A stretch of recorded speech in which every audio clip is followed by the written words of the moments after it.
democracy. In the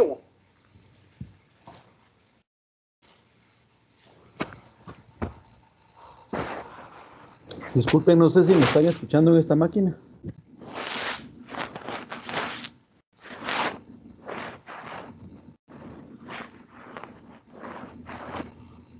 ¿Sí me escuchan en me escuchan en este equipo? Disculpen.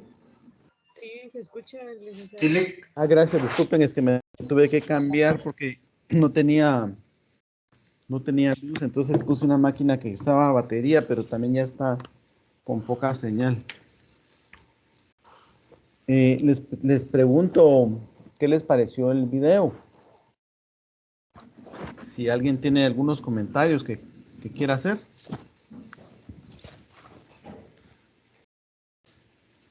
¿Sí lo pudieron escuchar todo? Sí, Lick. ¿Qué les pareció? ¿Qué relación tiene con el tema que hemos estado viendo?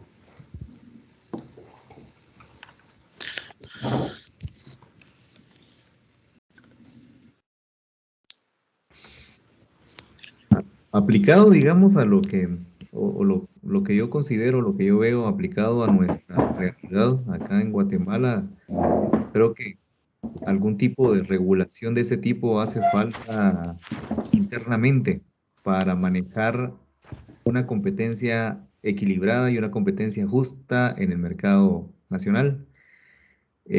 Hacían mención, por ejemplo, de cómo el gobierno influye en esa competencia y es algo que vemos claramente en nuestro país, ¿verdad? Cómo influye el gobierno en beneficiar a, pues, a quienes tienen el poder prácticamente para manejar el mercado como les más le conviene, ¿verdad?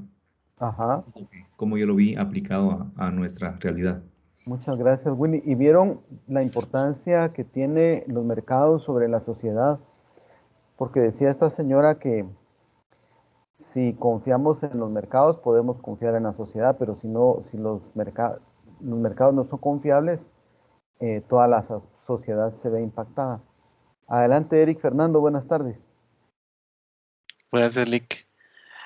Pues yo le creo la mitad de lo que dice esta señora ahí en en este video. Ajá. Porque esta comisaria, esta es como Angela Merkel, que es al final la mandamás de la Unión Europea, ¿no? Pero esta Ajá. señora al final es la economista y pues está detrás de esa Comisión de Libre Competencia de la Unión Europea, pero ella dice sí, competencia libre para beneficiar la innovación, para beneficiar que las empresas al final presenten productos y servicios enfocados a usuarios, que los usuarios pues elijan a quien más, al que prefieren, ¿no? Al que más valor les dé. Pero esto realmente no se aplica porque siempre está el poder del dinero atrás. Entonces, yo una vez leí algo sobre cómo la economía de Alemania había crecido tanto, cómo se había desarrollado. Y buena parte de ese empujón había sido por el tema de la protección que se tenía, por ejemplo, a la industria de los automóviles, ¿no?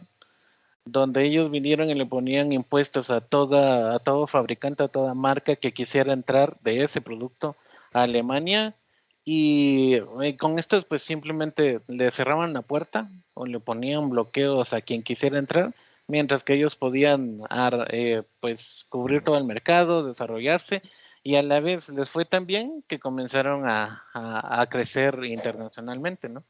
Entonces, todo eso, si nos ponemos a leer o investigar un poquito, pues así lo han hecho todos los países. Entonces, ella dice, sí, yo creo en la libre competencia, pero eso realmente no se da porque siempre hay presiones de gobierno, siempre hay presiones de dinero y bueno, un libre mercado nunca va a haber, ¿no? Aunque claro, sin esa regularización, sin esa legislación, pues también sería otra historia que también ni siquiera creo que la podemos imaginar, ¿no? Porque al final son asociaciones entre empresas, cosas que se pueden poner como lo que usted decía la semana pasada, donde pues ciertas empresas tienen el poder, porque son pocas, de cierto mercado, cierta geografía, se ponen de acuerdo y ellos dictaminan qué precio usar. Entonces, así como lo pueden vender, voy a decirlo, a 100, lo pueden vender a 1000 y que nadie les va a poner un pero. Gracias, Eric. Este principio con el que se industrializó Alemania y muchos otros países es la teoría de la industria infante.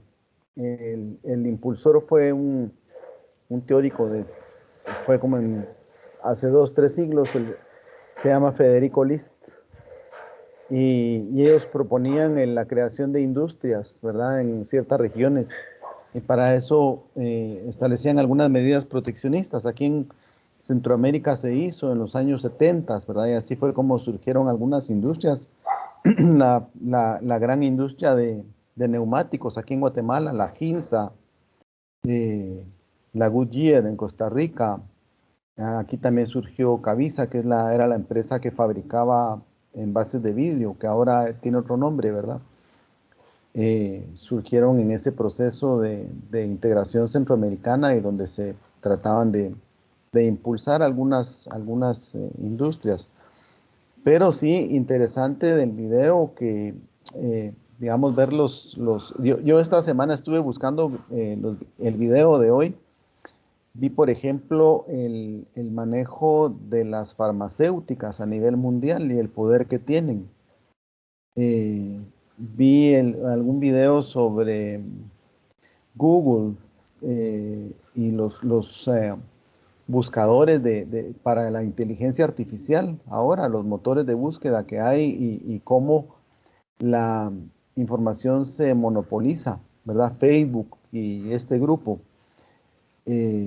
O sea, hay grandes monopolios a nivel mundial, ¿verdad? Hay un tema que se llama los precios de transferencia, que lo ven así como las instituciones tributarias de cada país, la SAT de cada país. Aquí en Guatemala le decimos la SAT, ¿verdad? La Superintendencia de Administración Tributaria. En México le dicen el SAT.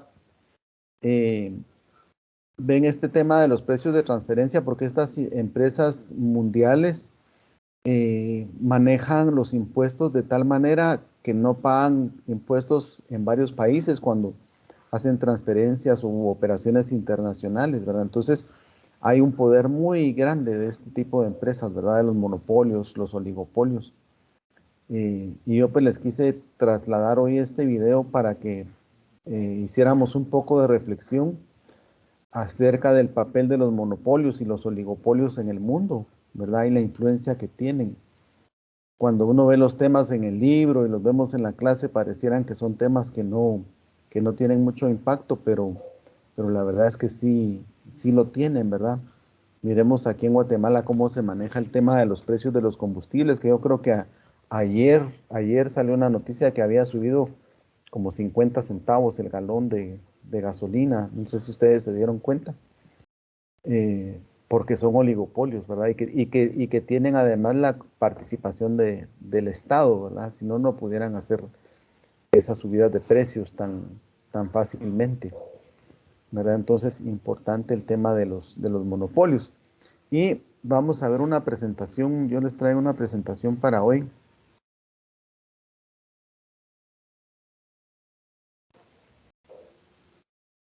Vamos a ver un poco sobre el poder del monopolio. Esto ya lo hemos estado viendo de alguna manera, pero vamos a platicar de algunos otros aspectos hoy.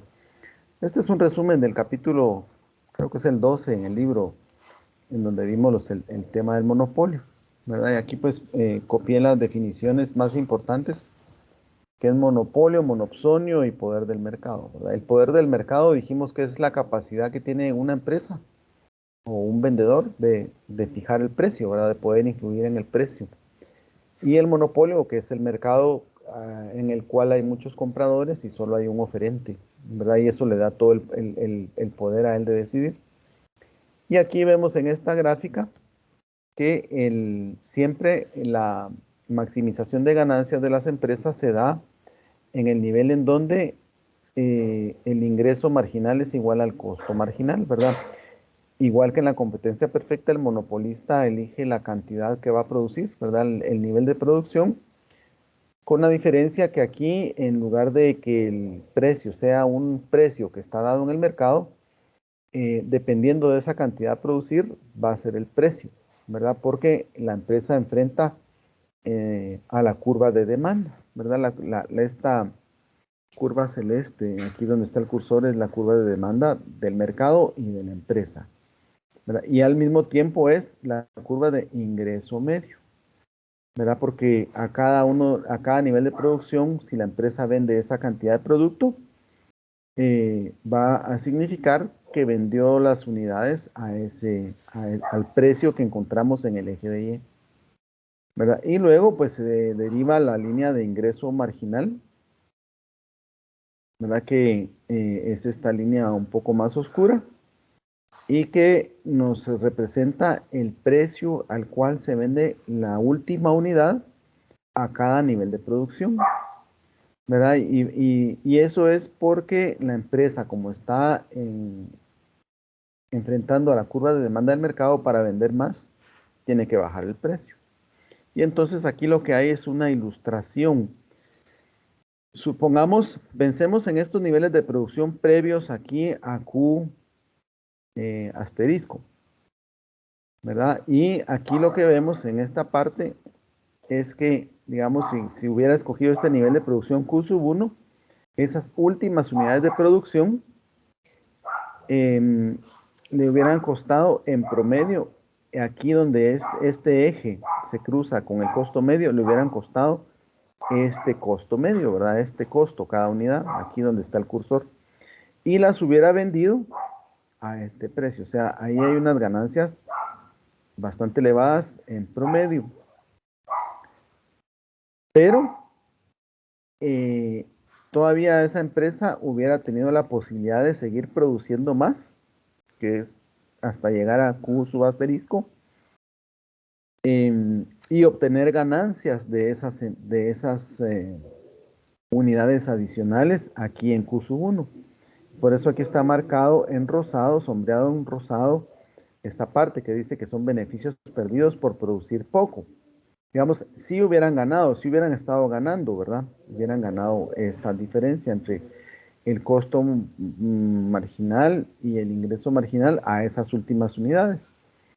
Y hubiera sido una ganancia entre el costo medio, que aquí es este, y el ingreso medio, que sería este, en ese nivel de producción, pero se pierde la oportunidad de ganarle a estas unidades adicionales, a este tramo de producción.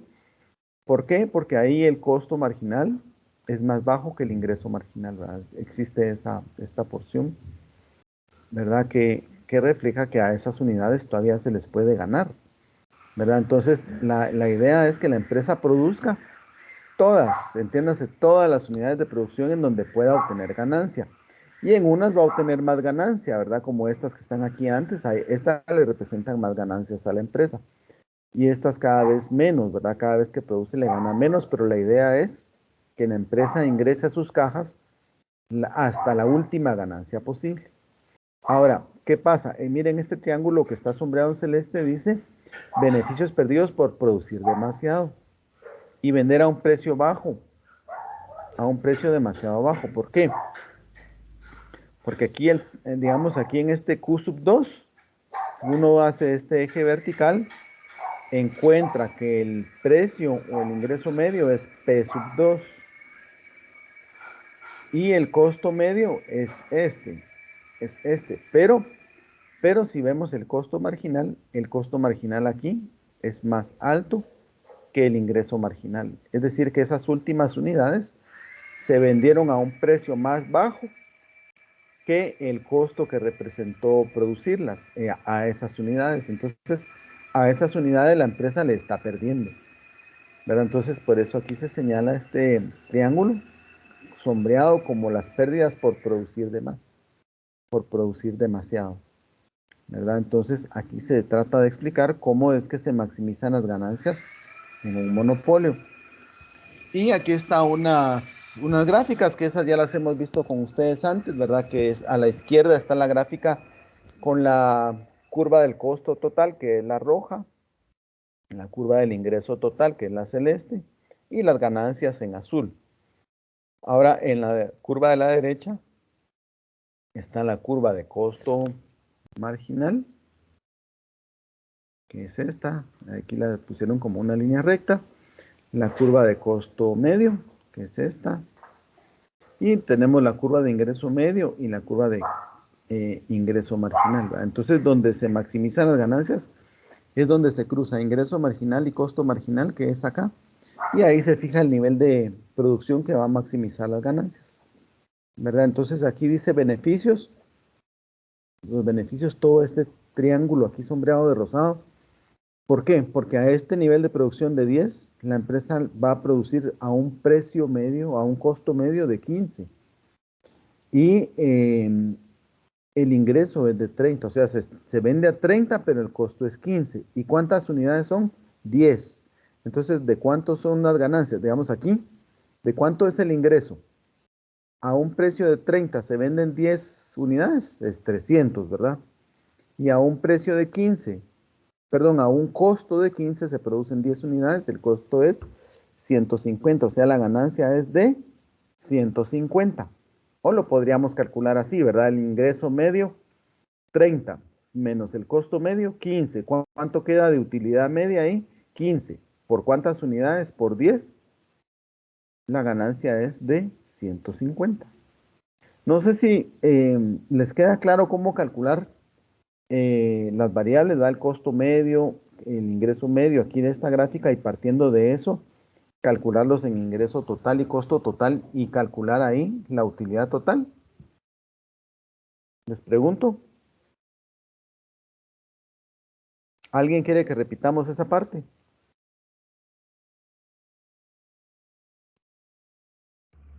Sí, por favor, licenciado. ¿Que la repitamos?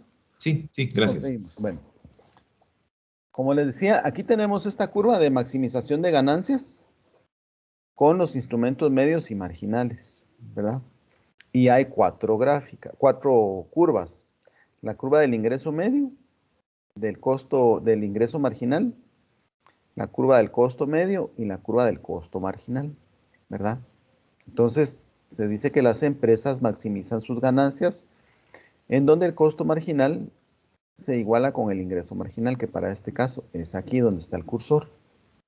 Entonces, ahí donde está el cursor, yo hago un eje vertical, ¿verdad? Y ahí establezco el nivel de producción donde se maximizan esas ganancias. Para este caso es de 10.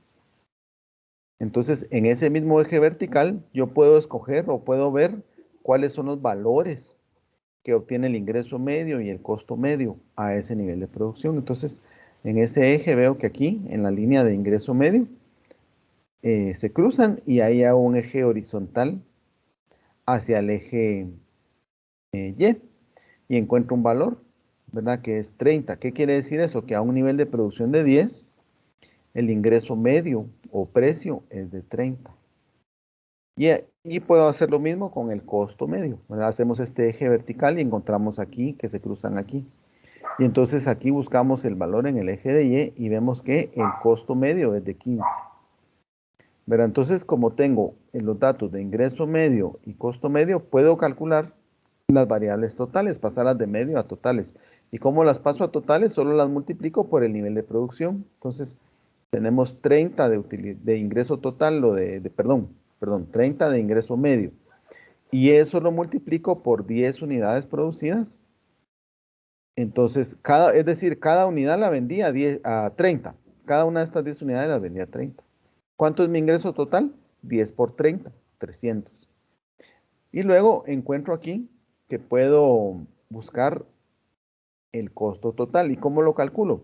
Miro siempre el nivel de producción de maximización de ganancias y busco la curva de costo medio. Aquí y ahí trazo un eje horizontal hacia el eje eje de Y. Y veo que ese valor es de 15. ¿Qué quiere decir eso? Que produciendo 10 unidades, el costo promedio es de 15. ¿Verdad? Y si ese costo por unidad o costo promedio lo multiplico por la cantidad de unidades producidas, que es de 10, voy a tener el costo total, que es de 150. Si al ingreso total le resto el costo total, me da el dato de la utilidad total, ¿verdad? Y así es como hicimos aquí, ¿verdad? Un costo medio de 15 por las unidades producidas 10, ¿verdad? Me va a dar 150. Y el ingreso total sale del ingreso medio, de que es 30 por 10 unidades, 300. Entonces a eso le resto, digamos, al dato de ingreso total, le resto el dato del costo total y ahí me da la utilidad total. Pregunto si quedó claro ahora. Willy, ¿quedó claro? Sí, licenciado, muchas gracias. Sí. Bueno. Lick, una consulta. Sí. Tal vez adelantándome un poquito, pero miren, por ejemplo, nosotros en nuestro grupo estábamos ya haciendo los ejercicios de la tortillería Ajá, de la ajá. primera entrega. Y supóngase que nosotros nos fuimos, tenemos dos comales, 6 personas que están trabajando y sobre esos valores máximos fuimos a calcular nuestro costo fijo y nuestro costo variable. Ujú. Pero ya cuando nos lo llevamos a nuestras tablas para ir a construir estas gráficas y pues tener esa visualización, pues resulta ser de que no tenemos cruces en nuestras curvas. Ajá, ajá. Pero tenemos duda si nuestro cálculo de costos variables y costos fijos fue erróneo en el sentido que nos fuimos hasta arriba, voy a decirlo hasta donde tenemos nuestra producción máxima, para calcular esos costos. Entonces, no sé si nosotros, pues ese fue nuestro error de que nos fuimos hasta arriba o si nos tenemos que ir a un valor menor, por ejemplo, calcularlo con una sola persona trabajando, un solo comal y los elementos o, bueno, materias primas que tenemos que trabajar, que tenemos que considerar para ese valor primario, ¿no? Sí, yo diría que lo que hay que hacer es construir varios escenarios, ¿verdad? Ujú. Con un nivel de producción un poco bajo, con el nivel de producción medio, digamos, promedio, y otro que sea más alto, ¿verdad? Y Ok. entonces ver si ahí sí se les cruzan las cifras, las gráficas. Sucede que en la realidad las empresas no conocen con certeza todas estas gráficas, todas estas curvas. ¿Por qué? Porque las empresas ya se manejan en niveles de producción. Supóngase que estos sean 10.000 millones. En esta gráfica, no sé si están viendo ahí el cursor, que sean 10.000 millones. Entonces, esas empresas se mueven en sus procesos productivos en alrededor de este 10. Pero no van a llegar a 15, no van a llegar a 20. ¿Por qué? Porque ahí es donde están maximizando ganancias, ¿verdad? Entonces, por eso no se mueven, porque ellos van a estar tratando de estar por ahí, ¿verdad? Entonces, cuando nosotros analizamos en la vida real, las empresas, y si tomamos los datos, nos van a dar tramos muy cortos, ¿verdad? No nos van a dar toda la curva, ¿verdad? Entonces, por eso a veces es difícil que se crucen las gráficas en la realidad, ¿verdad? Eh, y digamos, aquí lo que pasa es que se ve como exagerados, ¿verdad? Hay escenarios exagerados aquí, ¿verdad? Produciendo muy poco o produciendo demasiado, ¿verdad? Siempre tomando en cuenta una cantidad de factores fijos de la producción y una variable, ¿verdad? Pero sí, tal vez es eso. Eric Ok, es verdad ok. quien preguntó. Sí, Ajá, sí. Habría que probar unos 3 escenarios para ver si ahí se les cruzan las líneas, ¿verdad? sí, sí. Pudiera ser que en las tortillerías no maximicen ganancias, ¿verdad? Pudiera ser que como están operando, yo por lo que he visto, no maximizan ganancias, ¿verdad? Porque no saben administrar bien los recursos, ¿verdad? Supónganse, hemos visto que pagan fijo el, la remuneración a las personas que tortean, ¿verdad? Pero si fuera variable, digamos, podría ser otra cosa. Sí, porque son subsidiadas por presupuestos familiares, ¿no?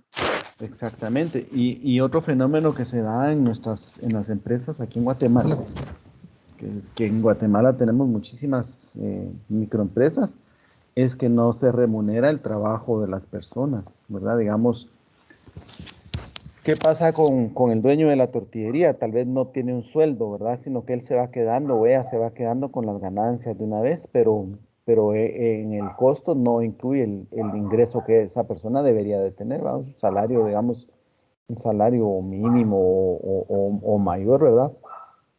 Eh, Entonces eso no lo vemos reflejado porque la dueña de la tortillería, si está torteando ahí, debería de ganar su sueldo como otra persona que estuviera ahí trabajando, ¿verdad? Y muchas veces no lo toman en cuenta para establecer el costo, ¿verdad? Que es un fenómeno que ocurre mucho. Bueno, y también en el capítulo yo creo que es 12, no me recuerdo bien, hay una regla práctica para fijar el precio. Y ahí mismo dice en el libro, ¿verdad? Que lo que pasa es que las empresas, como no ven todas estas gráficas, sino que ellos solo ven tramos pequeños, ¿verdad? De producción. Digamos aquí, les decía yo, si estos fueran 10.000 millones de producción, tal vez se muevan de, si mucho, de 10.000 millones a 10.000 millones 500 o algo así, o a 9.000 millones 500, ¿verdad? Eh, entonces, como no ven esto, muchas veces los empresarios tienen que tomar la decisión de qué precio fijar en el monopolio.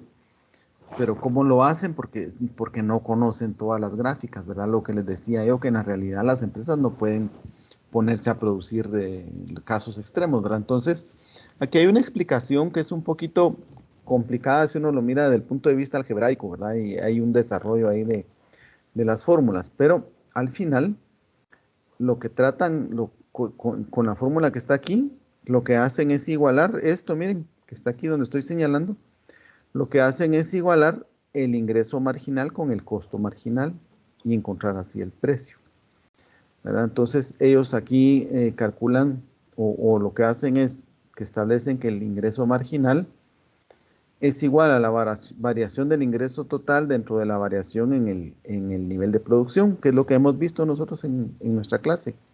Y esta expresión es lo mismo, ¿verdad? Variación de P por Q, porque los ingresos cuando varían es porque se vende una cantidad de unidades que es Q y se cobra un precio. Pero entonces esa variación en ese P por Q dividido la variación de Q. Y aquí les puse la fórmula que usamos nosotros, ¿verdad? Del ingreso marginal, que es ingreso total 2 menos ingreso total 1 dividido la cantidad producida 2 menos la cantidad producida 1, ¿verdad? Que es lo que hacemos nosotros en nuestro cálculo de elasticidad, entonces, de ingreso marginal. Y esto es eso mismo que está aquí, miren, es el ingreso marginal, ¿verdad? Entonces ellos explican acá de que ese incremento en el ingreso se va dando digamos, en cada ciclo, eh, se va viendo aumentado en P, ¿verdad? Que P es digamos, en cada ciclo el ingreso va aumentando, ¿verdad? Y entonces aquí por eso incluyen esa P más P, ¿verdad? Pero al despejar esta fórmula, lo que uno se da cuenta es que esta parte es igual a la fórmula de la elasticidad de la demanda, solo que al revés, ¿verdad? Porque aquí está la variación de P, miren, y aquí está en el denominador, aquí está en el numerador. Aquí está la variación de Q, que está en el denominador, y aquí está en el numerador, ¿verdad? Entonces, está al revés. Entonces, por eso aquí, al bajar, se sustituye esta parte de la ecuación por eh, el inverso, es 1 sobre, ¿verdad? Por eso es inverso, porque aquí están cambiados, de la elasticidad de la demanda. Y tiene lógica porque, digamos, aquí esta curva, miren, en esta línea celeste es la curva de demanda del mercado. Y dijimos que, digamos, aquí la inclinación está dada por la elasticidad de la demanda, ¿verdad? Ya vamos a ver aquí un ejemplo, hay un ejemplo de unos dibujos que damos aquí. Digamos, aquí en esta gráfica de la izquierda hay dos momentos, ¿verdad? Está D sub 1, que es esta línea celeste, y está D sub 2, que es en ese mismo celeste, pero punteado. ¿Cuál tiene más elasticidad de la demanda? ¿Cuál dirían ustedes que responde más en su demanda en cuanto a variaciones en los precios?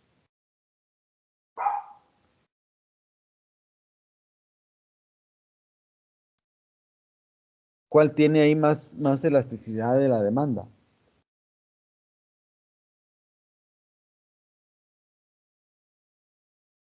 Tiene más elasticidad de la demanda la curva IM sub 2. ¿Por qué? Porque con un cambio pequeño en los precios, las reacciones en las cantidades demandadas van a ser mayores que en esta otra D sub 1. Entonces aquí, esta D sub 2 tiene mayor nivel de elasticidad. Y esto es lo que explica aquí, ¿verdad? Que la gráfica, el ingreso marginal tiene relación con la elasticidad de la demanda, ¿verdad? Es definido por la elasticidad de la demanda. Y entonces al final se hace una ecuación en donde se iguala el ingreso marginal, que es esto, porque a esa expresión lo llevaron ahí en el libro, y que es igual al costo marginal, ¿verdad? Entonces aquí se hace una operación matemática porque lo que queremos averiguar es el precio. Entonces se mueven estos elementos de la ecuación y al final nos queda esta ecuación, ¿verdad? Que el precio va a ser igual al costo marginal partido 1 más 1 sobre la elasticidad de la demanda, o sea, el inverso de la elasticidad de la demanda. Y entonces lo que nos da esto es una fórmula para poder calcular el precio sin ver toda la gráfica, sin conocer toda la gráfica, sino que solo con algunos datos. Y aquí les puse un ejemplo. Si la elasticidad de la demanda es menos 4, en esta fórmula sería 1 dentro de menos 4 es 0.25, ¿verdad? Y el coste marginal es de $9 por unidad. O sea que vamos a tener que dividir 9 dentro de 1 más .75, ¿verdad? Que aquí que nos queda 0.75. Entonces ahí vamos a ver. Que les estaba diciendo el ejemplo, ¿verdad? Si la elasticidad de la demanda es menos 4, ¿verdad? Entonces aquí el inverso de menos 4 es 1 partido 4 es 0.25 y es 1 partido dentro de menos un cuarto o menos 0.25 más 1. Si quieren lo despejamos aquí. 1 dentro de 4 es 0.25, queda negativo. Y el 1 se lo suma, queda 0.75. Y el costo marginal, que aquí en este dato, si nos dieron el dato, es que donde está el costo marginal es de 9 por unidad. Entonces 9 partido 0.75. Y al final nos queda un precio de 12, según esta fórmula. Pero el precio que se recomienda ahí es de 12. La verdad es que ahí es un poco confuso esta elaboración con ecuaciones, pero lo que hay que tener claro es que el ingreso marginal de esta fórmula se ve que es la misma que la de elasticidad de la demanda, pero con otro signo, ¿verdad? Y aquí les voy a mencionar algunos de los desplazamientos de la demanda. ¿Cómo pueden impactar la demanda en un monopolio? Digamos, aquí está la demanda de sub 1, que tiene más elasticidad que la de sub 2.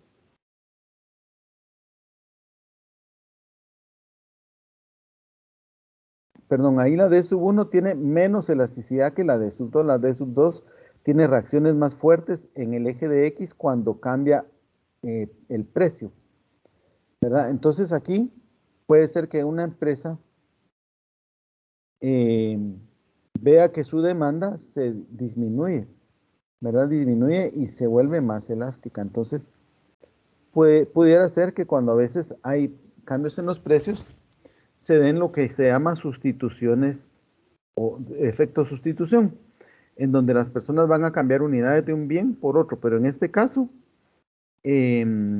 aquí donde estaba el punto donde se maximizan las ganancias, siempre se consume en ese punto, pero ahí el precio iba a ser P sub 1 y el costo medio sería, no tenemos la curva de costo medio, pero con el desplazamiento de la demanda, al final queda siempre la maximización de ganancias en el mismo punto, ¿verdad? O sea, puede ser que no cambie. lo que va a cambiar es el precio del producto, ¿verdad? Entonces aquí cambió el precio del producto, cambió el nivel no, el nivel de producción de maximización de ganancias quedó siempre en el mismo nivel de producción, ¿verdad? Entonces, ese es un cambio en la curva de demanda, ¿verdad? Con una demanda más elástica. Y aquí igual, aquí es un cambio en la curva de demanda, pero es una demanda mayor, ¿verdad? Una demanda donde hay más cantidad de unidades consumidas. Y resulta que aquí sí, en lugar de quedar un punto de equilibrio de Q sub 1 y P sub 1, ahí pasó a ser en Q sub 2 y en P sub 2. Lo único es que la cantidad aumentó, la cantidad producida aumentó, pero los precios permanecen constantes, ¿verdad? Entonces, esos son los desplazamientos de la demanda que pueden haber.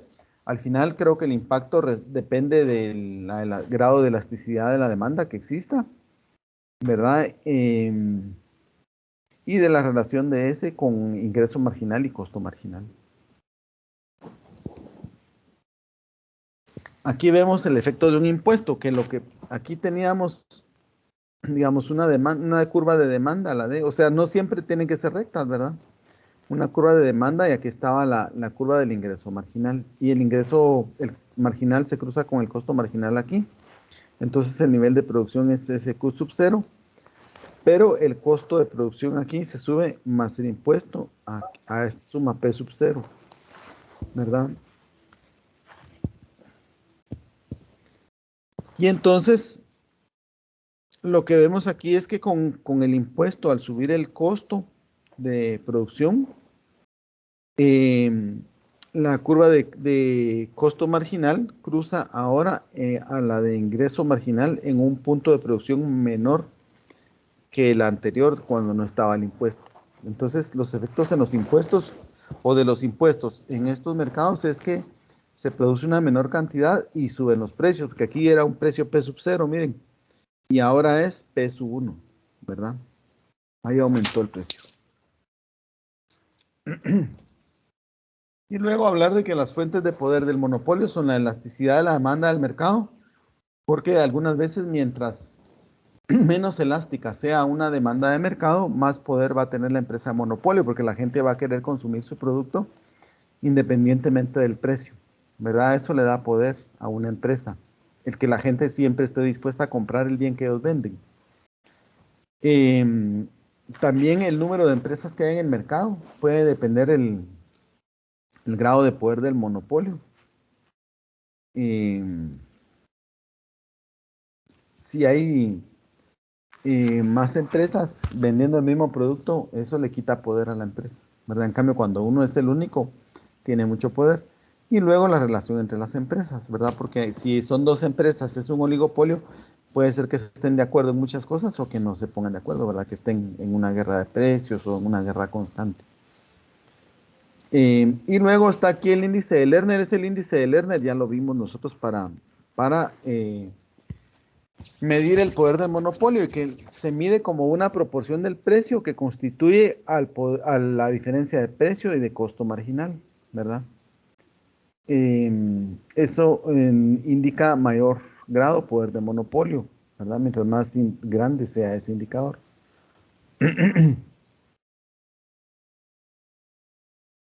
Aquí se explica lo mismo. Entonces, voy a dejar hasta acá la presentación y vamos a pasar al siguiente punto. Bueno, ahí ya no miran la pantalla, ¿verdad?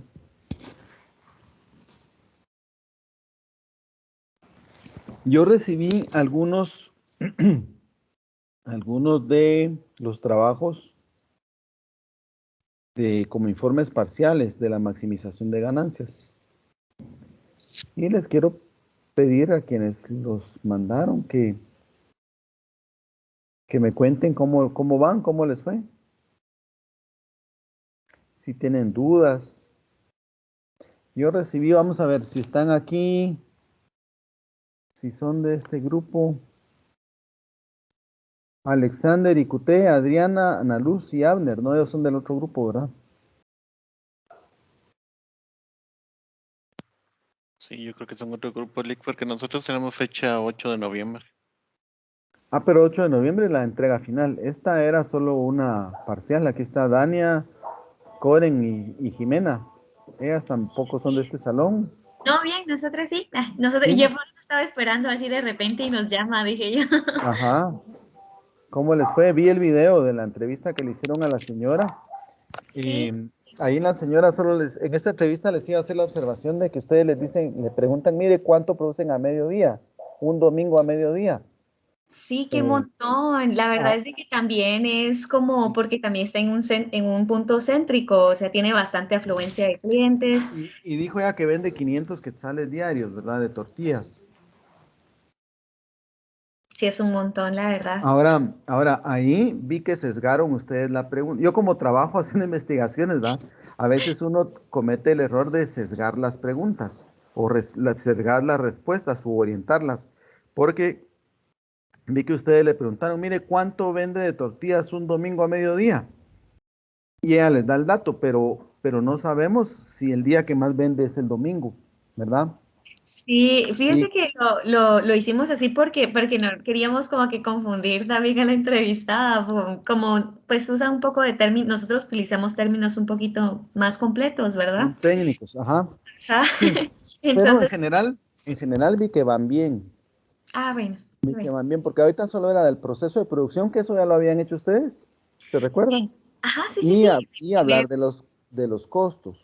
Ah, y la señora les dijo que usa un cilindro diario de gas, ¿verdad? Lo cual no es cierto, sino que les dijo que más o menos gasta 1.300 de gas al mes, ¿verdad? No, sí usa 30 cilindros mensuales. Un cilindro diario, ¿de cuántas libras? De 100 libras. No, de 25 del pequeño, Ajá, pero es hay que por revisar, la ¿va? cantidad. Ah, totalmente, sí. Ajá, bueno. Bueno, pues las felicito, van bien. Em, Ahora hay que seguir con la otra parte, ¿verdad? Gracias. Gracias. Este es el informe de Margaret, Andreina y Marta Verónica. ¿Ellas son de esta sección? No, ¿verdad? Bien, Lick. Sí. Sí, ¿Cómo van ustedes? pues bien, fíjese que nos topamos con que, digamos, encontramos dos procesos diferentes para la elaboración de las tortillas. Yo encontré una tortillería en donde utilizan una máquina para tortilla mexicana. Es una máquina Ah, donde da vuelta y automáticamente corta la tortilla. Todas son del mismo tamaño y del mismo grosor. eso ya es tecnología avanzada para nuestro medio, ¿verdad? Sí, sí, de hecho ella acaba de empezar, pero casi que produce, o sea, tortea ella, bueno, produce ella tortilla, ella solita las tortillas y casi que produce la misma cantidad que producen Miren otra, qué interesante, porque aquí vemos ya el impacto de la tecnología, ¿verdad? ajá, Yo sí, vi una vez una tortillería en Estados Unidos, en Los Ángeles, porque ahí hay mucha población mexicana, ¿verdad? Ahí comen tortillas de estas de harina. Y ahí ya no se ve la tecnología que nosotros vemos acá, ¿verdad?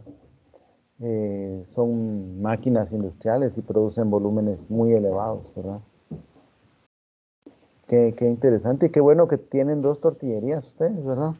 Está sí, tortillería Mari y tortillería San Judas Tadeo, ujú. ¿verdad? Entonces pueden ir comparando entre las dos, ¿verdad? La idea de ahorita de platicar con ustedes era que tal vez compartan también cuántas tortillas se hacen en un día en una tortillería, cuál es el costo de las tortillas, cuánto gastan de local y más o menos depende, va a depender, ¿verdad? De los sectores, pero que más o menos podamos compartir esos datos. No sé si a ustedes, a todos los demás les parecen estos costos. Y aquí ustedes ya hicieron estos cuadros, pero yo creo que estos cuadros aquí se adelantaron porque aquí no hemos trabajado todavía los ingresos, ¿verdad? O ya los trabajaron ustedes. No, no, Lick, eso estábamos viendo ayer, no Ajá, estábamos seguras todavía. sí, así vi que ya trabajaron estos cuadros, ya van bien avanzadas, las felicito, pero hay que terminar, ¿verdad? Sí, gracias, Lick. ¿Cuál es el costo de una tortilla a ustedes? Depende del nivel de producción, ¿verdad? Eso deberíamos de saber ya contestar, ¿verdad? Depende el nivel de producción en que se ubique la tortillería, pero en su punto de maximización de ganancias, digamos, vendiendo los volúmenes que más o menos venden las tortillerías, si la tortilla, el precio de una tortilla es de 25 centavos, ¿verdad? O 33 centavos, ¿cuánto será el costo? ¿Alguien lo calculó ya?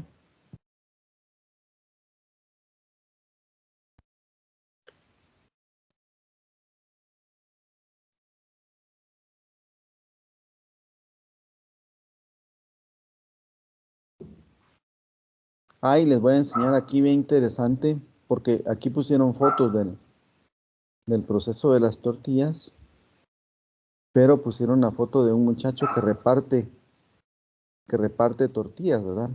Ya el servicio aquí ya está encadenado, ¿verdad? La producción de tortillas con un servicio de repartición de tortillas. ¿Verdad? Esas se llaman cadenas de valor, ¿verdad? Cuando se van uniendo procesos, ¿verdad? Y van satisfaciendo necesidades de las personas, ¿verdad? De los clientes. ¿Verdad? Aquí de este trabajo me gustó mucho porque le pusieron bastantes fotos. Bueno, voy a cerrar los que ya vimos que son de aquí. Los 3 que vimos antes son de aquí, ¿verdad? De esta sección. No sé si Brenda, Stephanie y Natalie son de aquí, de esta sección.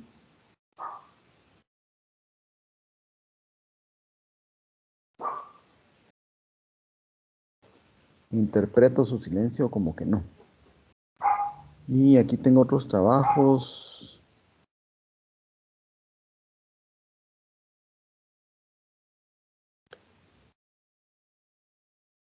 Alexander, Adriana, Ana Luz y Abner. Ellos son de la otra sección.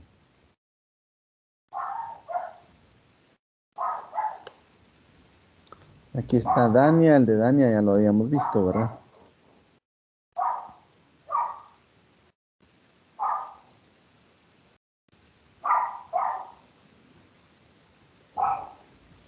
Ah, es que este es un...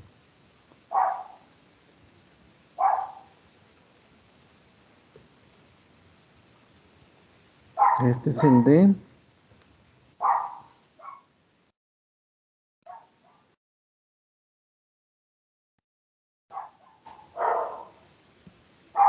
Walter, Minor, Jennifer y Catherine. No son de esta sección. Sí, somos de esa sección, licenciado. ¿Sí? Ah, qué alegre está ahí. No nos invitan. Por ahí andaba el mariachi loco, ¿verdad? Vamos a ver, aquí está el proceso de producción. Y me gusta mucho porque le ponen fotos y cotizaciones, es decir, que están haciendo el trabajo bien hecho.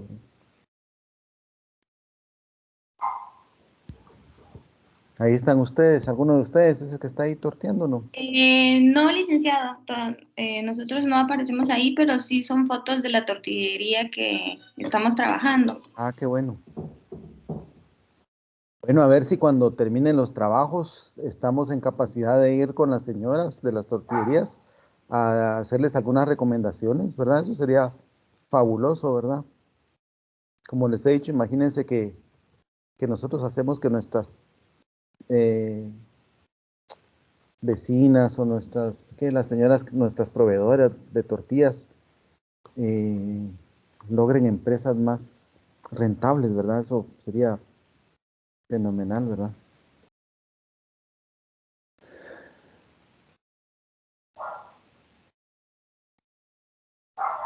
Ya me perdí en dónde estaban los... Aquí está.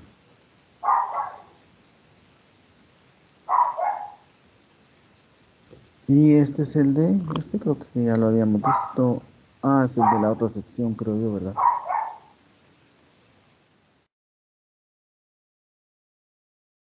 Bueno, no sé si quieren compartir algún dato de las tortillerías.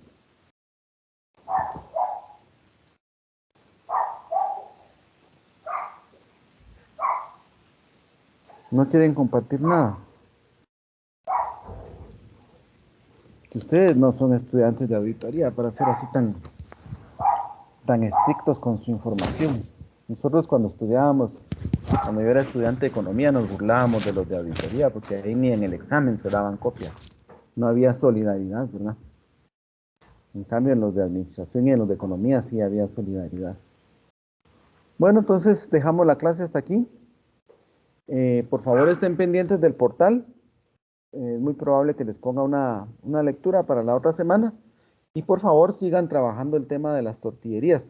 Se me olvidaba comentarles que el sábado 13 de noviembre va a ser el examen final. Entonces, para que se empiecen a preparar, ¿verdad? Y que traten de repasar, ¿verdad? Que yo creo que con este tema de estos ejercicios, este trabajo de las tortillerías, pues lo están haciendo. Así es de que les deseo buena semana, espero verlos el otro sábado, cuídense mucho. Licenciado, Feliz solo tarde. con una consulta. Yo vi en el portal que está la prueba coordinada para el otro sábado. Ajá, ¿Van a haber clases o solo va a ser la prueba coordinada? no, sí tenemos clases. Ah, Yo ok. tengo mis clases, no sé, em, la prueba, y yo no sé si para el curso de nosotros haya prueba coordinada. Yo sí la vi, No, es nuestro un portal curso de... está. Es que Ajá, yo vi que no nos tenía, a mí me mandaron una lista, pero no nos tenían yo no me encontré, no, porque yo me busco ahí por mi nombre, ¿verdad? No me encontré en la prueba coordinada, ¿verdad? Entonces no, yo pensé que no iba a haber, pero bueno, si la hacen, porque no tiene que ser en el horario de clase, ¿verdad? Esa la pueden hacer ustedes a las 2 de la mañana o a la 1 de la mañana cuando ya hayan terminado las clases y todos los trabajos. Yo los estoy molestando. Bueno, les deseo buena semana, cuídense mucho.